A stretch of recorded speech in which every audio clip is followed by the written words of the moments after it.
Hello everyone, good morning. कैसे हैं आप लोग? होप सो अच्छे होंगे। और अभी मॉर्निंग का टाइम है और अपने मॉर्निंग के जो भी मेरे काम होते हैं उन सब कामों से मैं फ़्री हो गई हूँ। और अब मैं यहाँ अपना जो स्टडी स्लॉट है वो स्टार्ट करती हूँ।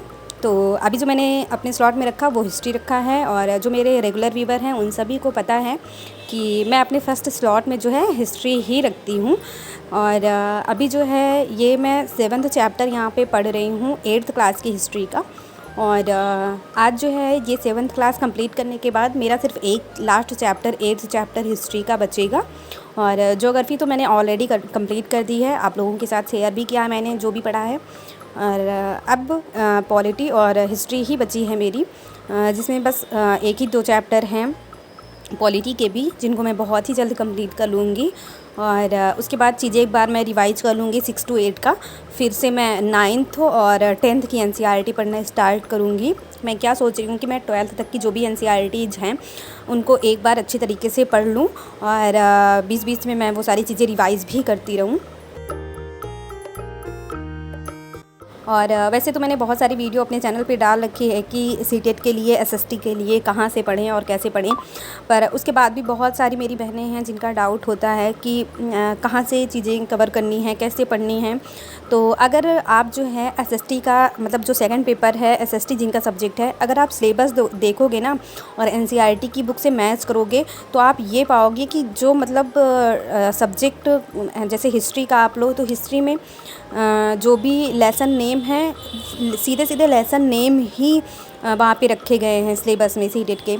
तो एनसीईआरटी बेस्ड ही सिलेबस है। बहुत सारे लोगों का कन्फ्यूजन रहता है, तो मैं दूर कर देती हूँ कि अगर आपको सीटेट एसएसटी के लिए प्रिपरेशन करना है तो एनसीईआरटी से बाहर कुछ नहीं पूछा जाना है।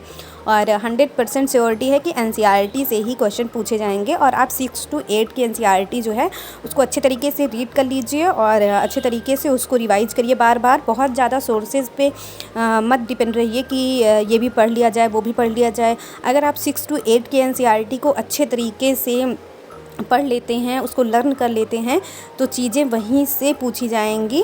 और जैसे मैंने जब previous year question paper solve करना स्टार्ट किया था तो मैंने एक क्वेश्चन कई बार रिपीट होते देखा था कि हसियाकरण, तो सीटेट के लिए।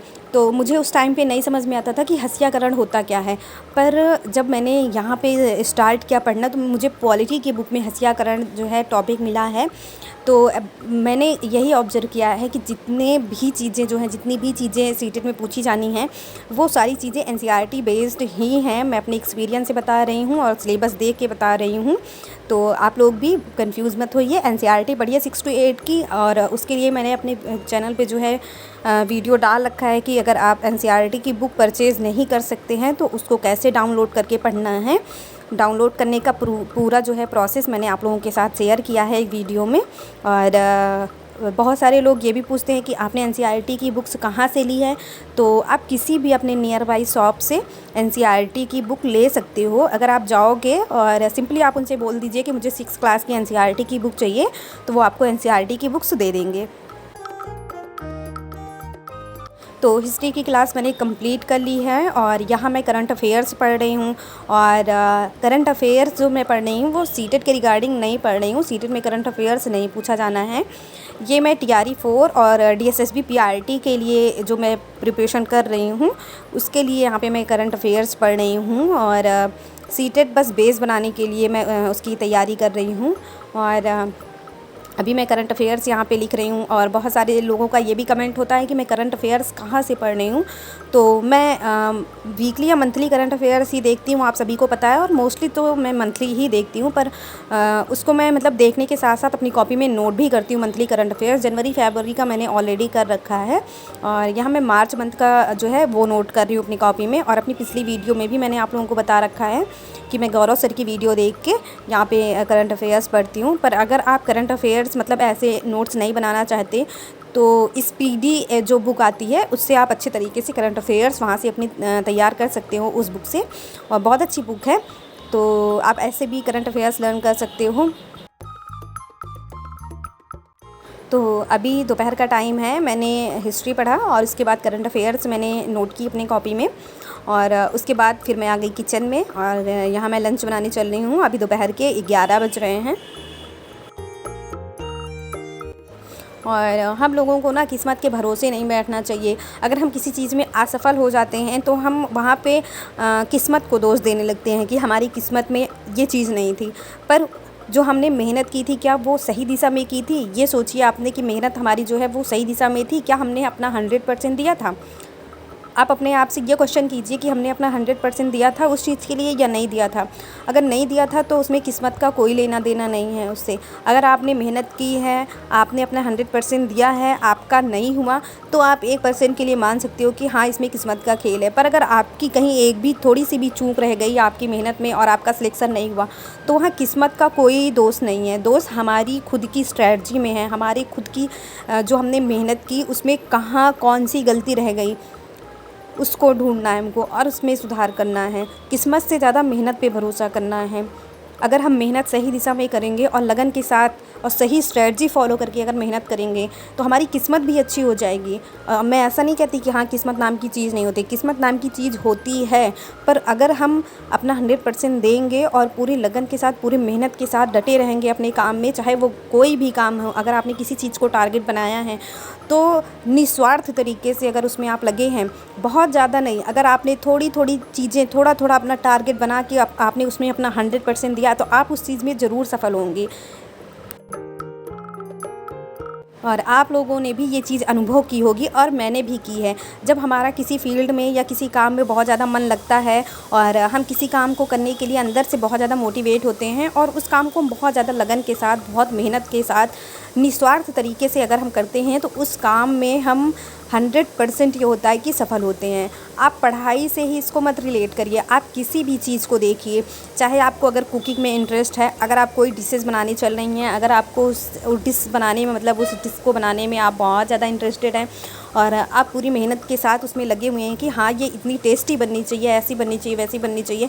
अगर आप अपना 100% देती हैं तो आपको सफलता मिलती है। आप उस चीज़ को अच्छे तरीके से बना पाती हैं। अपने घर के काम को देख लीजिए, अगर आपको किसी चीज़ में इंटरेस्ट है, आपने सोचा है कि आज मेरा टारगेट है कि मैं घर की सफाई कर लूँगी और आप मेहनत के साथ लगी हैं तो आप उसको भी कर लेती हैं। तो वैसे ही पढ़ाई को भी रखिए। अगर आपके अंदर लगन है, आपको लगता है कि आप कर सकती हैं तो आप बिल्कुल कर सकती हैं। अगर आप अभी आपने शुरुआत नहीं किया है तो अभी से करिए, स्टार्ट करिए, थोड़ा थोड़ा करिए, लेकिन करिए ज़रूर। कुछ ना पढ़ने से अच्छा है कि कुछ पढ़ा जाए और कुछ ना करने से अच्छा है कि हाँ कुछ करा जाए।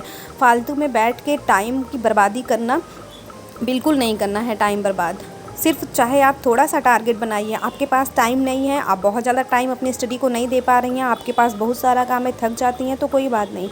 अगर आपके पास 1 घंटे का टाइम है पूरे दिन के बीच में तो आप 1 घंटे स्टडी करिए। आधे घंटे का टाइम है तो कैसे भी करके आप आधे घंटे स्टडी करिए, पर स्टडी करिए ज़रूर। क्योंकि हमारे सामने हमारा खुद का मतलब कोई वो नहीं है कि इसके अलावा हमारे पास कोई ऑप्शन है कि हम कुछ कर सकें। या तो आप पढ़ाई कीजिए या फिर आपके पास ऐसा कोई हुनर होना चाहिए जो आगे चल के आपको काम आए। एक ना एक चीज़ आपके अंदर होनी चाहिए। और अगर आपके अंदर कोई हुनर नहीं है तो आपको पढ़ना बहुत ज़्यादा ज़रूरी है। अगर हम नहीं पढ़ेंगे तो आप फ्यूचर में देखिए कि आप कहाँ होंगे और क्या कर रहे होंगे, है ना। अगर आज आप देख लीजिए आप कहाँ हैं। अगर आप थोड़ा थोड़ा टारगेट बना के डेली पढ़ती हैं तो आप 1 महीने बाद देखिएगा कि आप कहाँ पे हैं। तो स्टार्ट करिए पढ़ाई और डेली चाहे थोड़ा थोड़ा ही पर पढ़ते रहिए। तो दोपहर का मेरा जो भी काम था, किचन वगैरह मैंने क्लीन किया, सब लोगों ने लंच किया, बर्तन वगैरह क्लीन हो गया मेरा। उसके बाद फिर मैं थोड़ी देर रेस्ट करने लगी थी। और जो भी मेरे रेगुलर व्यूवर्स हैं उनको पता है मेरा शेड्यूल कि मैं कब कितने बजे तक कौन सा काम करती हूँ। और बस ये है कि मैं मतलब टारगेट बना के रखती हूँ कि इतने बजे तक मेरा ये काम हो जाना चाहिए। और जब सारा काम हो गया तो ये इवनिंग का टाइम है और यहाँ पे मैं स्टडी करने बैठ गई हूँ। और अभी जो मैं स्टडी कर रही हूँ वो यहाँ पे पॉलिटी कर रही हूँ और ये भी 8th क्लास की ही है। और इसके अलावा भी मैंने दोपहर के टाइम पे पढ़ा था। जब मैंने लंच वगैरह बना दिया, सारा काम किचन का हो गया था, तो मैंने कुछ चीज़ें पढ़ी थी मॉडर्न हिस्ट्री की। तो वो सारी मैं नोट्स बना रही हूँ। और वो मतलब जहाँ से मैं पढ़ रही हूँ बहुत अच्छे तरीके से मुझे चीज़ें समझ में आ रही हैं। तो जब मेरी वो नोट्स कंप्लीट हो जाए, अभी तो मैंने कांग्रेस का अधिवेशन मतलब लिखना शुरू किया है और बहुत ही अच्छे तरीके से वहाँ पे पढ़ाया जा रहा है। जब मैं उसको अपनी नोट कंप्लीट कर लूँगी उस टॉपिक की तो मैं आप लोगों के साथ शेयर करूँगी। और आप सभी को पता है कि कांग्रेस के अधिवेशन से बहुत सारे क्वेश्चन एग्जाम में पुट होते हैं। तो जैसे ही मेरा वो वीडियो कंप्लीट हो जाएगा, नोट्स मेरी कंप्लीट हो जाएगी, मतलब ये वाला टॉपिक, तो मैं आप लोगों के साथ अपनी कम्युनिटी पे शेयर कर दूँगी।